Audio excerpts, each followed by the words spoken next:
To my surprise, after 7 years of studies, I realized that law is about following processes, a lot of writing, a lot of admin work, and that was definitely not my preferences. And yeah, I've learned a lot of lessons out of it, and that's how I ended up in Capitec Bank 14 years ago as the head of the employee relations department.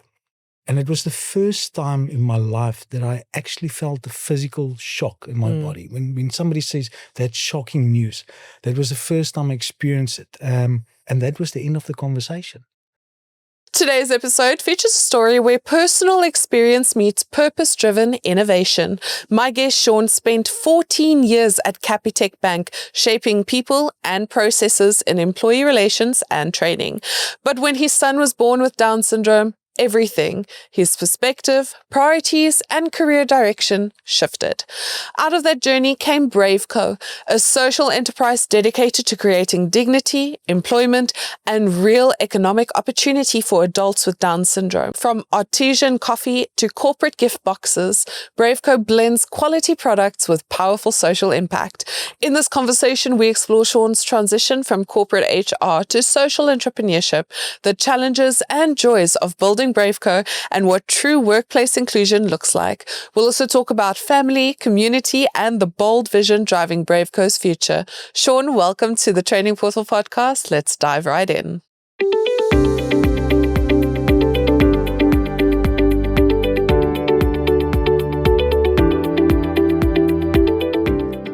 Sean, you spent 14 years at Capitec Bank in employee relations and training development. What initially drew you to that whole sort of field, and how did your early career shape the person you are today? I think when I grew up, there was very limited options in what you could become. So you either became a teacher or an attorney, or you had to go and work in a kibbutz in Israel. That was about your options. So out of them, I chose law. And I chose to study law. And people said you should study law because, you can put up a good debate. And that is not what law is about. To my surprise, after 7 years of studies, I realized that law is about following processes, a lot of writing, a lot of admin work, and that was definitely not my preferences. And then along came employment law, and I just fell in love with employment law because it was this absolute mixture of psychology and law and human behavior all meshed into one, and it was all different, and it was about relationships and restoring relationships and building relationships, and ending relationships, and I really just created and developed a passion for labor. And yeah, I've learned a lot of lessons out of it. And that's how I ended up in Capitec Bank 14 years ago as the head of the employee relations department. Which sounds very fancy, but I was the only person at that stage. And I had the privilege of building a team with me over the years. And I think that process is something that really stood out for me in my career. Just the people that I worked with in my team, the people that I developed and realized that, if you play to somebody's strength and you give them the opportunity to grow, it is just, and you have the patience and you're willing to invest the time, the rewards is just something out of this world. I know, I've definitely experienced that, building my own team. It's actually magical to see how people change over time if you put the work in. Now, when your son was born with Down syndrome, how did that change your whole, perspective, personally, professionally, and most importantly, emotionally? So I met my wife in America. We studied at the same university. She's not American. She is from Brazil. And she made the decision to accompany me and stay here in South Africa. And for a couple of years, we tried to conceive. We had a couple of miscarriages along the way. But we always sort of stayed positive and we tried. And then she fell pregnant again. And we went through the normal scans and nothing stood out. Nothing was detected, nothing to be concerned about. And on the 21st of March 2017, our son William was born in Stellenbosch Mediclinic, of all places. He's the only real true Cape Townian in the whole family. The rest of us either from Gauteng or KZN. And there was nothing really that, registered on the radars, anything out of the ordinary. And a couple of weeks passed, and the pediatrician said he would like to do further tests. And we're like, okay, but we're not sure what this is about. And he did blood tests, and he called us in and he said, listen, I've got the results of the test. And I'll remember it clearly to today. We sat in his office and he said, the test is back from the university. Your son has got trisomy 21. He's got Down syndrome. And it was the first time in my life that I actually felt a physical shock in my body. When somebody says that's shocking news, that was the first time I experienced it. And that was the end of the conversation. Sandy and myself, my wife, we looked at each other like, wait to what now? I mean, there was nothing else. No indication. Nothing. And from the doctor's side as well, that was it. There was no, listen, there's a support group or this is none of it. So we drove home in sort of silence, got home, and we just hugged each other and we cried. And then after that, I went and I picked up William and I hugged him. And I said, we're going to walk this road together. Oh. And yeah, I still get emotional about it. And that we never knew was the start of a beautiful journey that changed our outlook on life, that changed our perspective on life. And also in a matter, we started questioning our purpose in life. And so it was a profound impact that sort of changed the direction of where we were going. And I mean, obviously, being a parent to a child with Down syndrome comes with its own challenges. So what were some of the biggest challenges you and your wife faced, and how did you navigate them? So for us, the biggest challenge was just the lack of information.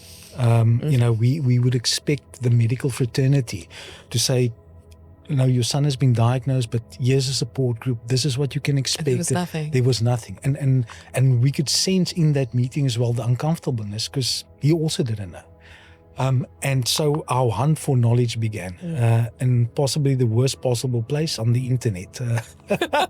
But it's always a good start. And I'll never forget, we got old and we started looking and searching, where do we get information, who's their support? And that is how we met Tineke from the Down Syndrome Western Cape Association. And she drove out to our apartment that we lived in then, and she sat down with us, and we wanted her to share in this absolute panic. What are we going to do now? And Tineke, in all her grace, just said, congratulations on your healthy child. He's a beautiful boy. And that was it. And she said, it's going to be okay. And that was one of our biggest challenges, is the lack of information. But the information is out there. We just needed to find where to connect. And once we started connecting, just in a whole new community, a whole new world opened up for us. BraveCo has the mission to promote dignity and self-sufficiency through, commerce and employment by sourcing products from the Down syndrome community. What was that, this venture needs to exist moment for you? So for us, it was, we just saw the need in this community. And we truly believe God created all of us with a purpose. And that's always in the back of your mind. There should be something bigger, a higher calling almost. And you often find that people working in corporates for many years questioning, what is it that we really do here? And you'll see people who is very successful in business at the end of their career, they become philanthropists and they start investing in all these products and purpose. So we always knew that, we were there for a purpose. And what made it very easy for us was the support of our families as well and friends. And that is a big factor. People underestimate the support of family and friends in this. And so we started toying with the idea, how do we get involved? What do we do? And so the first thing is, let's go see what's out there. That was the first thing. And we discovered a number of nonprofit organizations that is already doing wonderful work.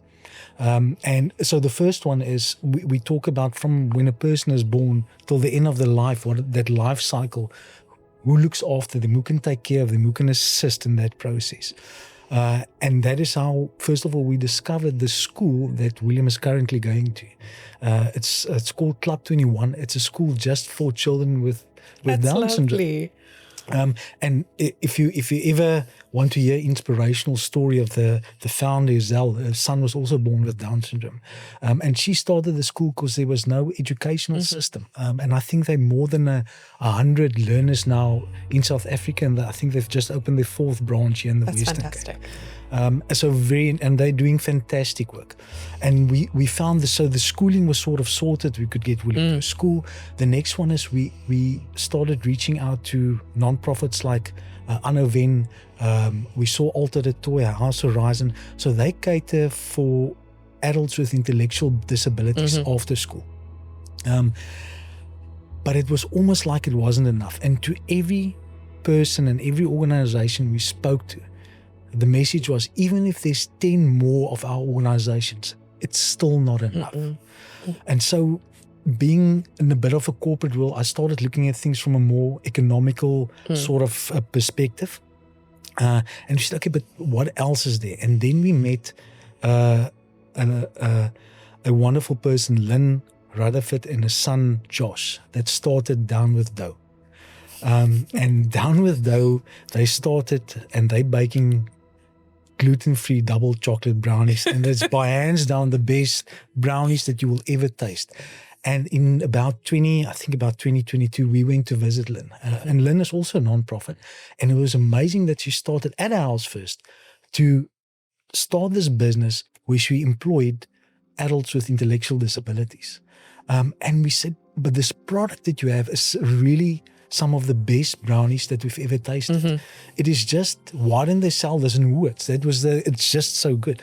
And then it started going on. But why is nobody buying this product? Another central message that we heard from all these organizations is we need funding. So they are dependent on donor funding. So we said, but you've got all these wonderful products.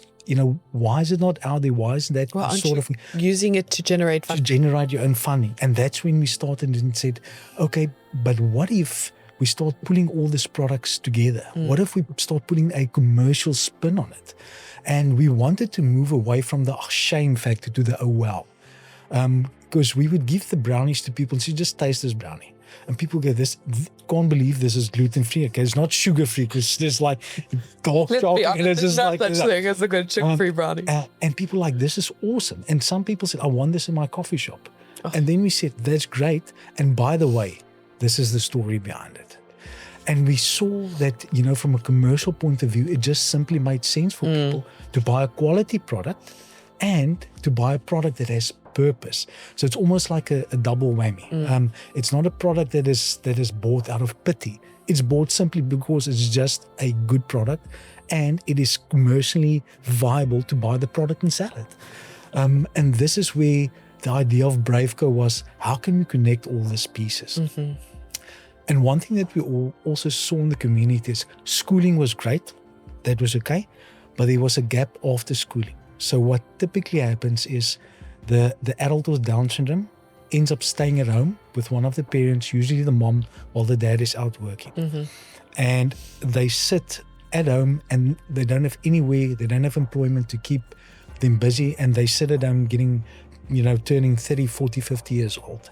And that was the big gap for us, is how do we address that forgotten sort of community in that area? How do we take that? Because schooling is sorted, there is aftercare facilities when the adults, but that part is that we felt like that is our calling, that is our purpose. And that's where it was born, the whole idea of we wanted to restore dignity and self-sufficiency, economic self-sufficiency through employment and commerce. And that is where the whole idea of BraveCo was born. That's such an amazing way to go about it. And I like how you said it's like interconnected parts that are all working together. How did your experience, in HR and business development help with the launch of BraveCo? I mean, what played across from your corporate career into social enterprise? for me, life is all about relationships. You know, it's your relationship with yourself, your relationship with your friends, your family, your children, life partner, your relationship with God, your relationship with your country. And one of the biggest privileges I had was I was able to build relationships with a lot of different people in the corporate environment. And those relationships, because it was real relationships, they've lasted after me being gone and starting this. So some of the biggest supporters, some of the people that I can call to say, I know you specialize in marketing, give me an idea here, or, you brilliant in business processes. Using your... And so in that is probably the biggest privilege and blessing that I had in being exposed to the corporate environment, that there's really so many people that really care, that really wants to contribute. So it's not about the organization itself. It was just about these relationships within and during my time in the corporate environment that today really adds a lot of value where we are. So now BraveCo obviously doesn't just sell, products. It helps create employment for adults with Down syndrome, like you mentioned. And it even allocates some of those profits to initiatives within that community. Can you walk us through how you, balance commercial sustainability with social impact? Definitely. And maybe just to take a step back on BraveCo and why we called it BraveCo, is what we realized is any person with a disability, whether it be intellectual or physical disability, is they can't hide it. They have to live with it every day. And we also realize that every other person, all of us, we walk around with disabilities somehow, whether it be, the way that we think that, we've got the thoughts of we'll never be good enough, or I need to be perfect, or, I'm never enough for this, that negative self-talk. But the difference for us is we can hide it. I can put up a mask, so you don't know what my disability is that keeps me from being my full self. Where somebody with a physical, intellectual disability cannot do that. They have to face the world as it is. So imagine that we had to walk around with all that insecurities written on a shirt to say, I'm Sean, I'm insecure, I fear life, I do this, I'm a perfectionist, all those things that holds me back. How different life would be. And that's where the term, the everyday bravery of that community just inspired us. Because I can hide my disabilities. But they can't. They can't. So talking about sustainability, it is, when we started out, we thought this project is going to happen in a month. It's going to be over and done with. We're going to have the newspapers involved. It's been quite a long process. So our idea was to get a coffee shop / gift shop where we could create job opportunities, but also showcase all the products of the community. And we started first with the Down syndrome community, but we saw that there's such a big need in the intellectual disability community that we just said, we can't discriminate against people with disabilities. It sounds very strange, but it's true. It's true. And so we started about 2.5 years ago in the Helderberg area looking for a venue. And I looked back to my cell phone the other day. I knew every estate agent by name. And everybody was looking. And we had about 4 instances where we already signed the lease contract. And because we're not a non-profit, we commercially, so it was a lease product premises. And in all those occasions, on one occasion, I was on my way to the premise for the owners to sign the final contract, and he phoned me on the way. Then he says, "We're not giving it to you anymore, sorry." And door after door after door closed. And we like, really, this is now just a matter of prayer. There's nothing left. I mean, I can't, nothing left that we can do physically. And by a long different story, we ended up at Alta de Toy in Boston, Belleville. Now, Alta de Toy is an aftercare facility for people with intellectual disabilities. They've got about 100 residents permanently there. And they gave us a premises for our coffee shop, gift shop. And as we're speaking now, they're busy making the shelves and the signage. So we're busy with shop fittings. And we're planning to have our launch in March, the 21st of March next year. So our first challenge was, okay, in a coffee shop, how many job opportunities can we create? Maybe 4, 5, if we're lucky, if we're pushing it.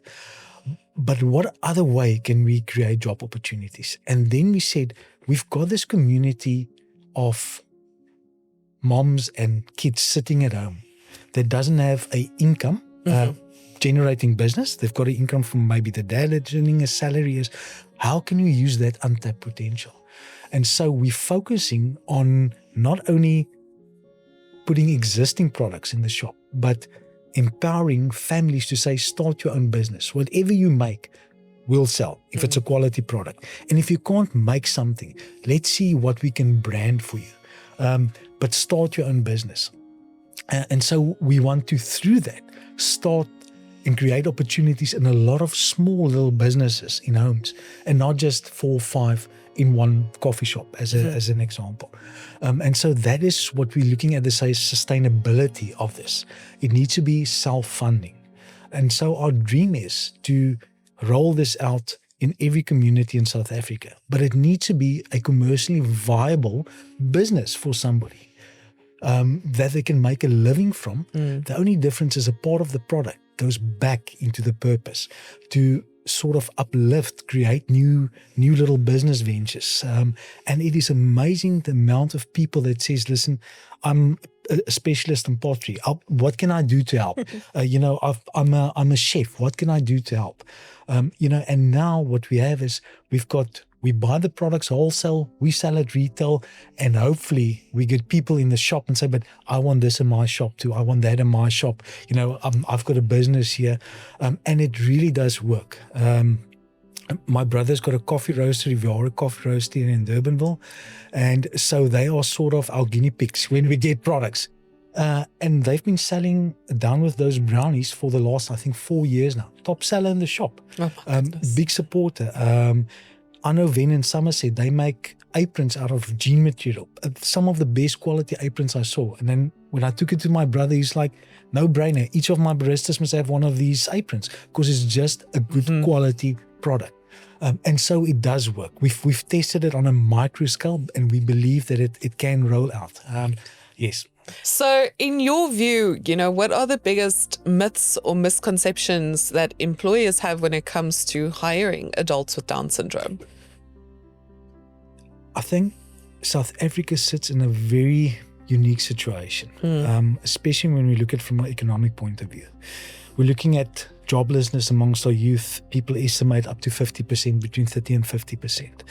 And in my time in the corporate environment, graduates that just graduated with an honors degree from university battle to find work.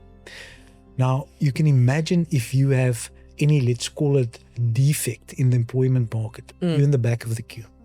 And it's not that people are not willing to give people an opportunity. It's just that the need is so big, the queues are so long of the need that if you are going to wait for corporates to eventually get around to it, and not out of their own doing, it's just there's so much pressure, it's gonna take a while. So instead of, and this is where we want to make it easier. So instead of going to a company to say, employ, we want to say, here's a small business support.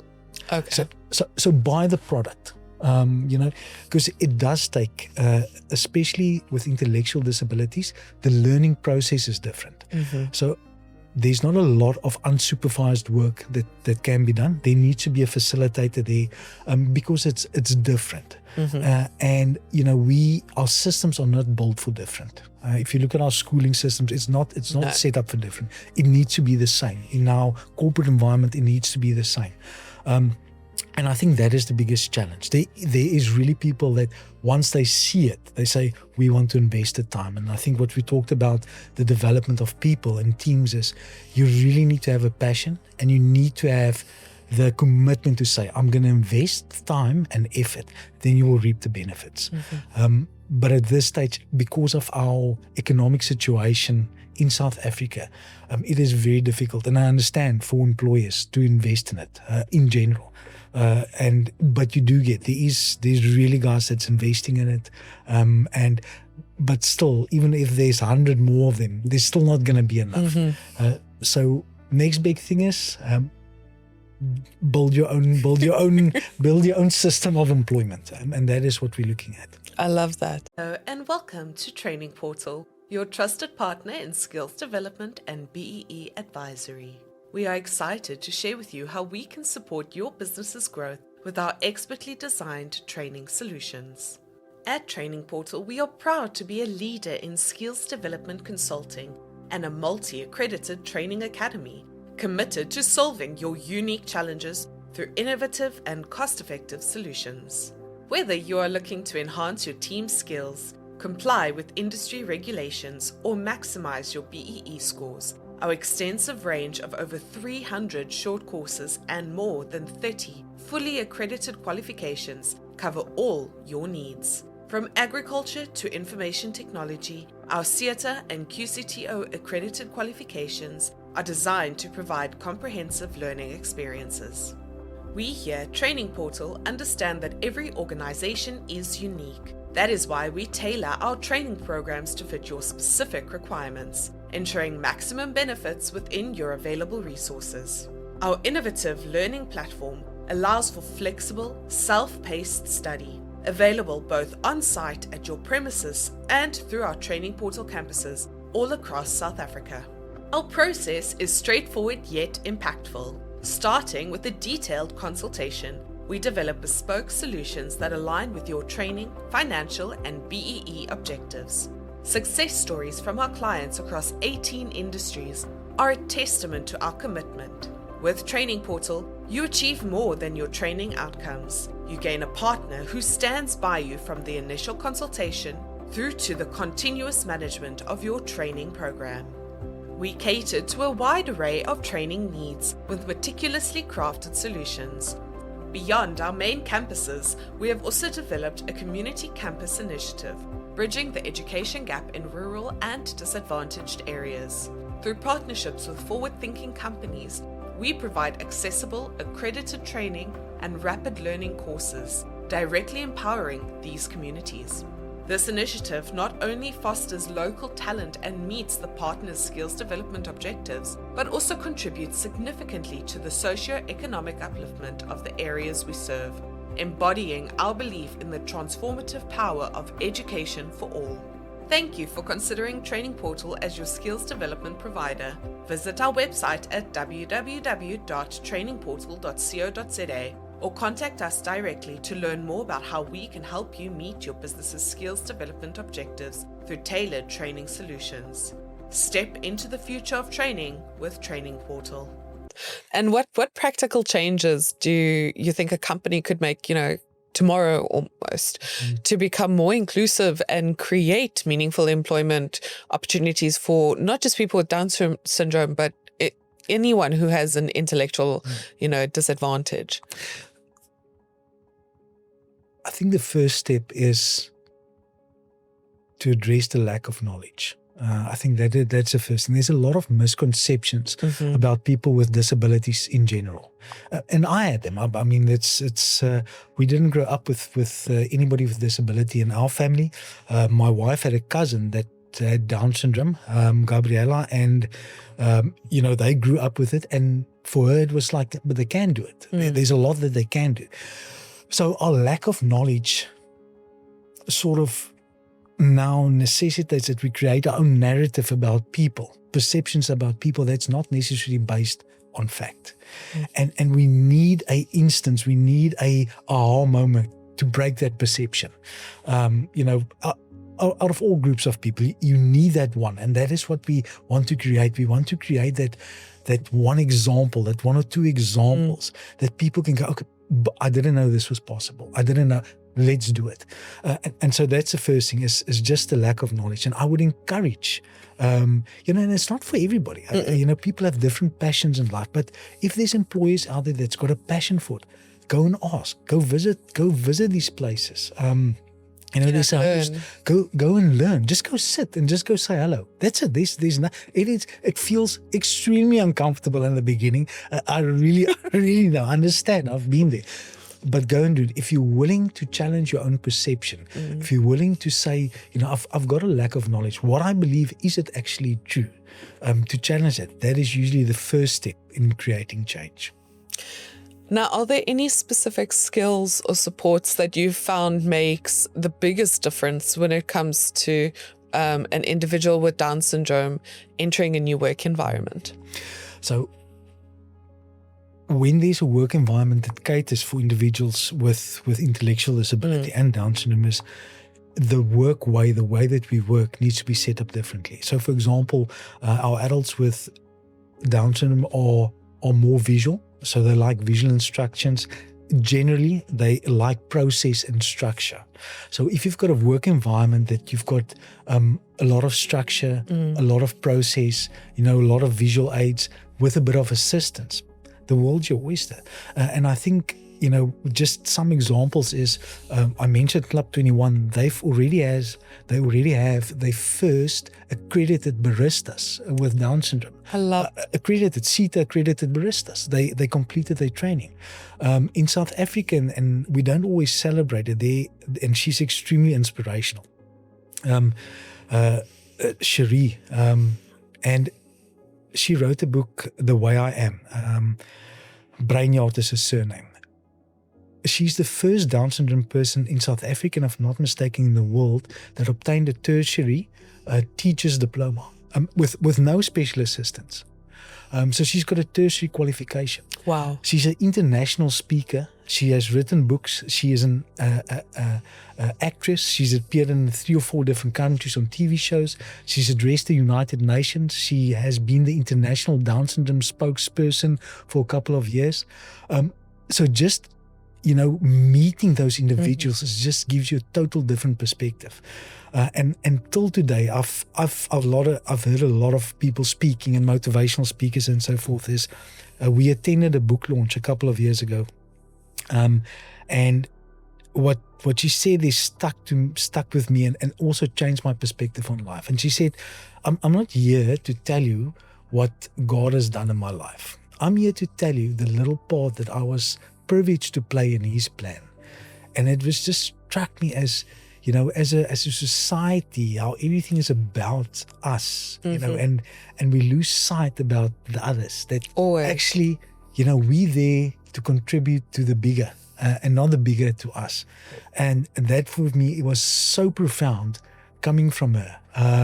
So talking about, if you get that individual, if you meet them, and you see what they're capable of, it is life-changing.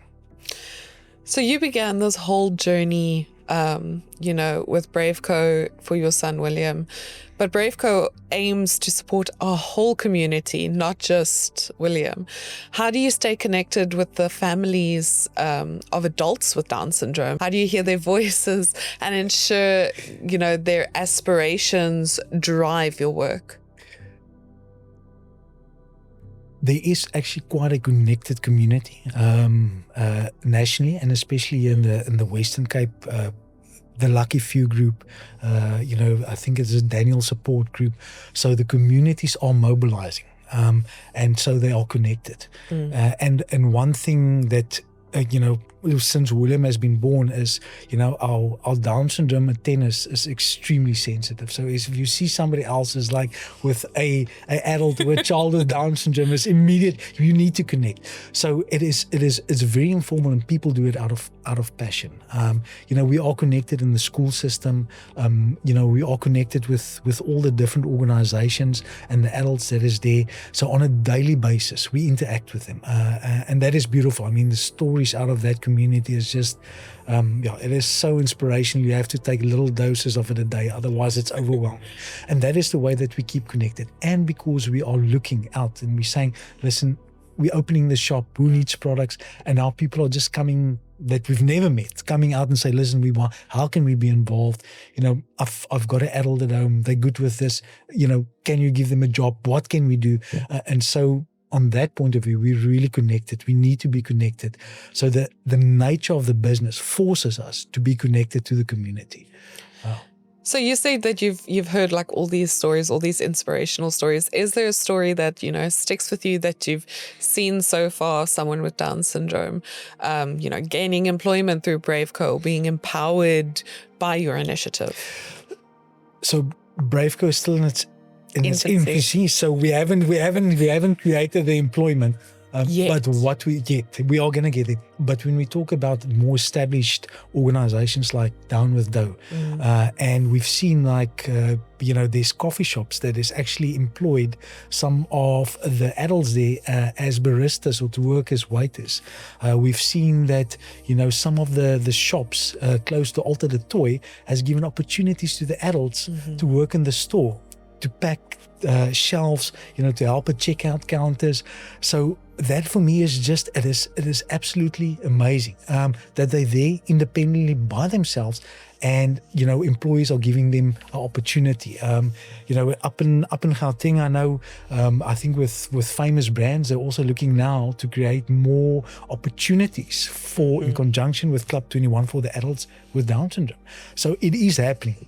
Much slower than we wanted to do, but I think from where we were a couple of years ago to where we are now, and I believe it is going to build momentum. And if you start speaking to those individuals and the parents, it is just a change that it makes for purpose in their lives. And we often forget that, we see somebody with disability and we sort of think, look, they don't think the same as us, but they've got the same aspirations and dreams.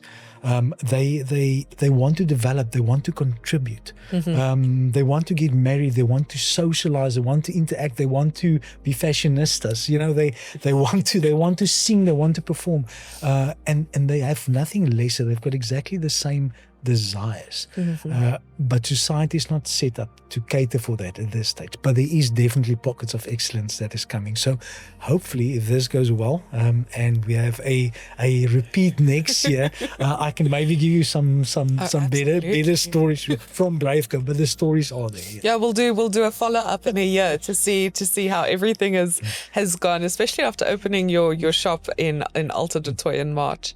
Now, if you look back, I know you said that BraveCo is currently still very much in its infancy. Has there been, a learning curve that you have had to learn from, during this whole development? Probably the biggest learning curve is that your passion is contagious, but it's not the same for everybody. And you need to keep in mind that although people will agree with what you want to do, and we're actually calling Bravement a movement, they'll agree with the movement. It takes time for them to adapt the concept as a whole. And it's human nature. So we've got the early adopters. I think Simon Sinek talks about we've got the early adopters, and we've got a big group that say, we're supporting you, but we want to see what is going to happen before we are going to get committed to the cause. And that is where it is now. And for anybody that wants to start any business, whatever time you think it's going to take in your mind, multiply that by 10, because that gives you a bit more of a realistic point of view, because there's so many things, you say, I'm going to quickly set up a website. Yeah, it takes 2-3 months. Oh, we're going to quickly do that. Yeah, nothing happens quickly. Nothing. Yeah. So enjoy the journey, that's for sure. And it takes time. And it's about relationship. You need to put yourself out there. And share what's on your heart. That is the big thing is, even if it comes out all crooked and wrong, just share what's on your heart. And that was, I think, the biggest learning for me is coming from an environment where, things are, pretty much status driven. There's certain people's opinions matters, others not so much, to where you now at a situation where you absolutely know nothing. And now I have to go out where I was an expert or considered an expert. I wasn't really an expert, considered an expert. Now I have to go ask for help. I need to go talk to people on the smallest of things. And then you start to realize the importance of relationship. Then you start to realize the investments that you made years ago in relationships. Now you can go back and you can go ask for help. And it's so amazing. Talking about with my brother and them, setting us up. Okay, everything from, okay, you need this, an ice maker machine. You need this, you need that. What about this? And it's just people coming out to help you. And it creates a sense of humility and a sense of a bit of shame where you were in an environment and you sort of think you knew a lot. And then you realize you don't. You know very little.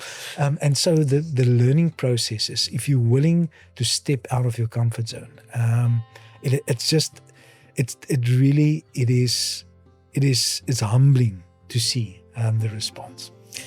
Now, where do you see BraveCo, in the next 3 to 5 years? I know a lot of companies will say, oh, taking over the world, that type of thing. But I mean, if you had to see BraveCo in the next 3 to 5 years, what is in the future? So the first immediate future is we want to launch the shop on the 21st of March. Mm-hmm. And why the 21st of March? The 21st of March is International Down Syndrome Day. So 21, because it's trisomy 21, the extra chromosome, and March, the 3rd March. And incidentally, no, it wasn't incidentally. It's also the day William was born. He was born on International Down Syndrome Day. So it was written before the time. Sorry. So we want to replicate this model in South Africa. I think in every community where it is tailor-made for the community, the products from that community in a BraveCo shop, where the community can start self-funding and generating their own funds and being less dependent on donor funds. And then we would like to take it internationally and roll it out on an international basis, because we've realized that even in developed countries, they sit with exactly the same challenges as that we do. Now, as someone who has transitioned from, a corporate job to social entrepreneurship, what advice would you give to others who might want to start a purpose-driven business like yours using the skills that they already have? You need to match your passion with practical skills and with reality. That's very important. That is. And like I said, we really thought our perception was we're going to tell the business community about this and people are just going to fall over the feet and say, listen, we've got a premises for you, come open shop here. And that wasn't the case. So there is a sort of realism that you need to match your passion with. And they often play off against each other. And it's to know when to sort of lean on one or the other. I think that's very important. And then the second thing is your network and your relationships. Go test. If you've got an idea, start testing it. Start sooner rather than later. Even if it's on the side, if you are on a corporate job now and there's something you can do on the side as a side hustle, obviously not in your working time, I have to say that it's probably not permitted, but on the side, start getting involved. Start getting involved in organizations that's already doing something. If you've got a passion for the elderly, go to old age homes, see where you can volunteer, see what it's really about, see what the need is that you can address. And you'll be surprised if you start scratching on the surface how many good things there is actually already being done. We don't see it. It's not on the news. It never gets advertised. We can say the big corporate environment, the share price has gone up 20% and dividends is going to be paid out. It's on MoneyWeb, it's everywhere. But if you look at your non-profit organizations, nobody advertises we assisted 20 people this month or we made life better for 2 families. It doesn't feature. It's not to say that it's not being done. So get involved, get your feet wet and dirty as soon as possible and go with a humble heart of what can I learn? And I think that was another thing that Sandy and myself spoke about in the beginning, is we had a bit of this conception is we're going to help the community and what actually happened is we learned so much more from the community, the people that we've met, that we could ever have contributed. So it is going to challenge your perception. But do it. If you've got it, just go out and do it. That's about it. The best advice. But speaking of advice, though, have you got any advice to new parents who have just received a Down syndrome diagnosis for their child?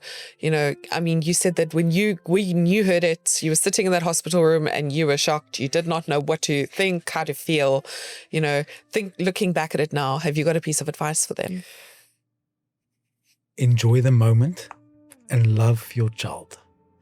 That is probably the biggest piece of advice. Just enjoy the moment and love your child. And you are not alone. It is going to be okay. And I think I want to sort of give you the advice that Tineke gave us is it's going to be okay. But it's not. It's going to be okay. It's going to take longer. You're going to learn. I mean, with William, I've learned patience. It is something that I need to work on daily, because he is extremely persistent and he's got an extreme strong will of his own. And obviously, there's a clash of wills sometimes. And it is just the patience that you're going to learn. You're going to get introduced to a community with inspirational stories that is so supportive. You're going to be part of a very special community. And it is something amazing. It is going to be a journey that when you look at it now, it looks heavy, it looks big. What is going to happen? Yes, there's a lot of realities that you will have to face, but we have to face that with every child in life. There's no certainties. And with kids with Down syndrome they all have different abilities. They all have things they like and don't like. And some are strong in maths and others are more in language and some love music and dress up. And so they're all different. Just cherish those moments. And don't be ashamed to go and ask for any help. Put up your hand if you need help. There is communities. Just reach out. You're not by yourself. I think that is the key message here. It's just the start of a new journey. Now, before I end off with you, I do want to quickly go into our little quick fire round, which is just, I'm going to throw a question at you and the first thing that comes to mind, you're going to just spit it out. Okay, so let's see. Question 1, coffee or rooibos when you're working late at BraveCo? Definitely coffee. BraveCo or Viara coffee. That is it. Definitely coffee. Caffeine junkie. And I need to quote my brother there. He usually says, the only good tea is quality coffee. So, I love that. But my wife is on the rooibos tea. Okay. He should really brand that on a t-shirt. Now, if BraveCo had to launch a fun product, like a totally offbeat product made by adults with Down syndrome, what would it be? Oh my goodness. That is a tough one. That is really a tough one. The socks has been done. The fashion, I would say to start their own music band. That would be amazing to see. That would be absolutely awesome, where all the songs and the performance are done by them and we can put it on stage. I think that would be awesome. I would love to see that. What's the funniest or, most surprising moment you've had at a BraveCo, event or even while working with BraveCo? So far, it hasn't been very funny at BraveCo. I must say it's been very intense with but I'll share little stories. Many years ago, William's 8 now. He was about 3 or 4 and his mom took him to the small airfield outside of Stellenbosch. Oh, yes. Just to show airplanes and stuff. And the airplane just landed and the pilot got out and she was very gracious. She put William on the plane and she showed him around. And then at the end, Sandy said, William, she's a pilot. And he looked at her and he went like, arr. She said, no, not pilot. So that week we were just learning about pirates. So yeah, it was, she was a bit bemused like, okay, so yeah, that was... I love that. That's so cute. Okay, and if you could invite any famous person, whether that is living or historic, to visit BraveCo and meet the team, who would it be? Cherie Breinjaard.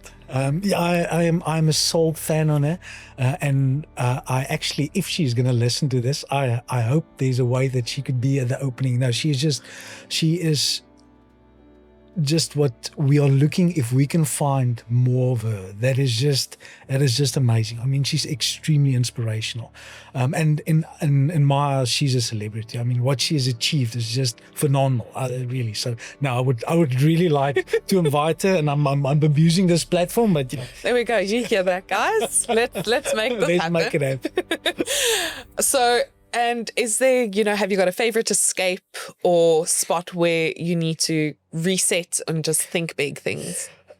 the best is for us as a family as well as out in nature, either with our feet in the sand or, by a river or between the trees somewhere.